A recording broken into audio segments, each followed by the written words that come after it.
Joining me now, Sky News contributor Chris Uhlmann. I'd like to start, if I could, first on energy. I do want to get into this ICC attempt to arrest, or at least issue warrants in relation to Benjamin Netanyahu. But let's start with energy. I've just gone through the detail of that AEMO report out today with Graham Lloyd from The Australian. But the blackouts are predicted over summer. They will worsen in coming years. We've got a tanking economy, that's the fear. We're not likely to get the rate falls, the drop in interest rates that people were promised. There's a fear that they'll actually go up. Things are starting to get a little bit tougher, I think, for Australians, and they're already bloody tough. I mean, this is where I think the Prime Minister would seriously be thinking about going to the election early, don't you think, Chris?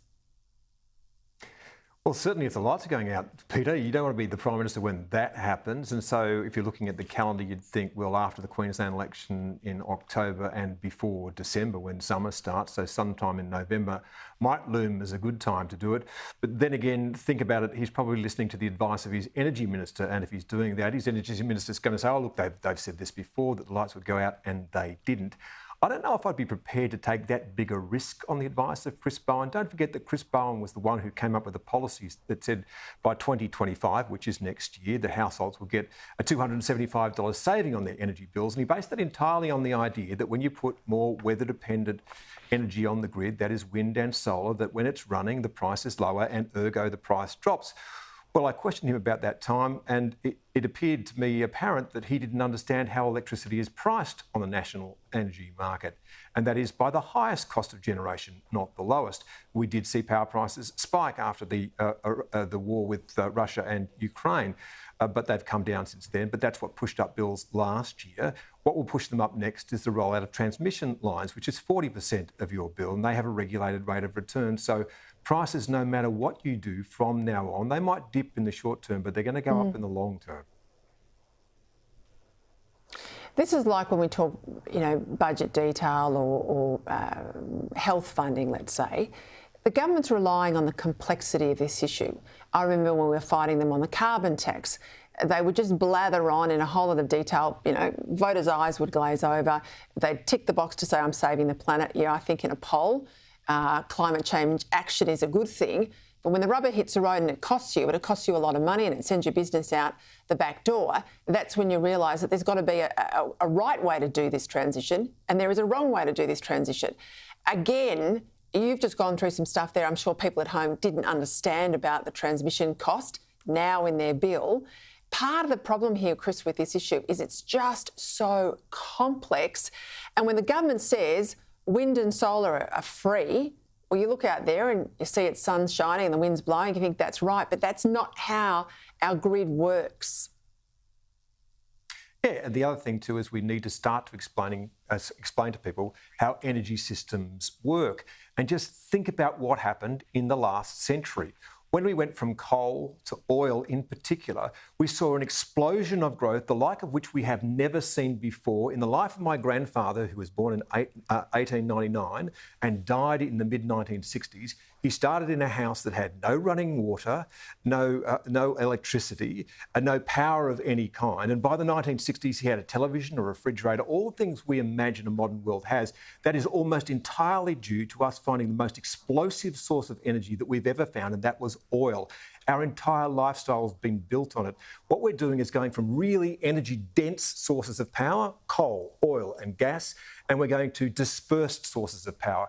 What that means is that we have to completely overbuild it. So what you're going to see is we will cover the landscape, literally from sea to shining sea, overbuilding wind and solar power in order to make up for that loss of energy density. And still, even with that, we're going to have to back it up with something because it's not always available. That creates enormous costs. So don't talk about when the wind is blowing and the sun is shining. Talk about the actual cost of delivering electricity. And we need to start educating the Australian public as to what that means and what it looks like. I know you've been up north. I know you're knee deep in this energy. Well, it is a national security issue. Energy is a national security issue. I know you're knee deep in it. What can you tell us? What have you got in the offing? Yeah, look, and we're doing a documentary. It'll go to air in October at this stage, and we're looking at the energy transition, and we're looking at it in a completely dispassionate way. We have no truck with any particular source of power, but where we are and how we're going to get to the land that is promised to us with cheaper energy and greener energy. I was at the Port of Gladstone the other day, and for those who say we will be a green energy superpower based, I think, on hydrogen, but we yet to see that. We haven't got that industry yet. We are already an energy superpower, Peter. Out of that port alone, we export 20% of the world's metallurgical coal and 25% of its liquefied natural gas. Don't forget also that one of the things that we are planning to do is to give up those sources of income. The world demands that we do that. By the way, you can't make wind turbines at the moment without using metallurgical coal because we haven't yet developed the processes for doing that.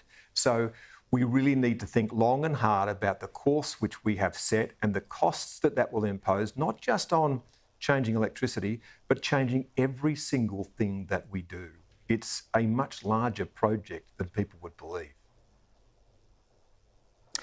When the Prime Minister was asked today about whether he was drawing a moral equivalence, which President Biden did not draw, between Hamas and Israel on the back of the ICC's decision, he sort of said, I'm not going to comment on a court case.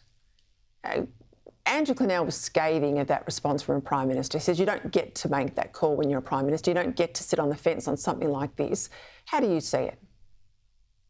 Yeah, I think that Andrew is right, that the Prime Minister needs to have an opinion. I would have thought that it would be easy to at least say that there is no moral equivalence between the terrorists of Hamas, the death cult of Hamas, and the democratically elected government of Israel. He also said, though, that he doesn't comment on court cases. Well, he has. He's commented on the court case of Julian Assange and has said that it's time that he comes home. And I think that's a perfectly relevant interjection by the Australian Prime Minister to ask the United States to allow that to happen. After all, Julian Assange is an Australian citizen, but he has commented on court cases, so that argument also falls down. But I will say this, Peter, there will be a reckoning with Benjamin Netanyahu because he lives in a democratic society. And I know people who in Israel who are outraged at the fact that he failed at his one major task, because he was a defence hardman, and that was protecting the people of Israel and exposing them to that attack by Hamas. And what's happened is because Hamas cares only slightly more for Palestinians' lives than it does for Israelis' lives, it was inviting Israel to do what we're seeing. It was inviting Israel to come in and to kill as many people as possible in Gaza so that the Israel standing in the world community could fall. So I think as far as Hamas is concerned, if there's not one person left alive after this war, then they'll think that that's a great outcome as long as Israel falls. So I think, yes, there will be a reckoning for Benjamin Netanyahu, but it will be from the people of Israel. All right, we'll leave it there. Thank you, Chris. See you next week.